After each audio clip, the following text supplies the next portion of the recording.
Le mayini yamalahle esematheni kulezi insuku ingasemngceleni wehluhluwe nomfolozi. Sekuphele iminyaka kunomdonsiswano phakathi kwemindeni eyakhele lapha kanye nabanikazi bemayini iTendele.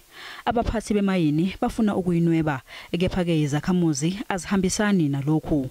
Lokhu kubukana ngeziqu zamehlo sekholele ekutheni kudutshulwe kubulawe isishoshovu sezemvelo ufikile eNtshangase nofihlwe ngesonto elidlule.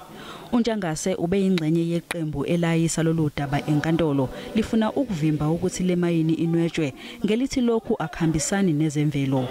Yena udutshulwe wabulawa ngesonto elidlule emva kokwenqaba ukucikica isivumelwano sokuthi le mayini inwetshwe. Isishoshovu sezenhlala kahle sifuna ukuthi inkantolo ibeke phambili umphakathi uma isikhipha isinqumo. There is no court that's going to resolve these issues amicably. Our minerals must not be privatized. They must not be in private hands. Umphakathi uthi ukunwetshwa kwale mayini kuzobeka engcupheni impilo yezakhamuzi. One has got nothing more we can do except by gathering our forces as activists and make sure that we challenge the injustices that seems to be existing here in South Africa. Lolu daba kulindeleke ukuthi lulalelwe enkantolo yokwedluliswa kwamacala eBloemfontein kusasa.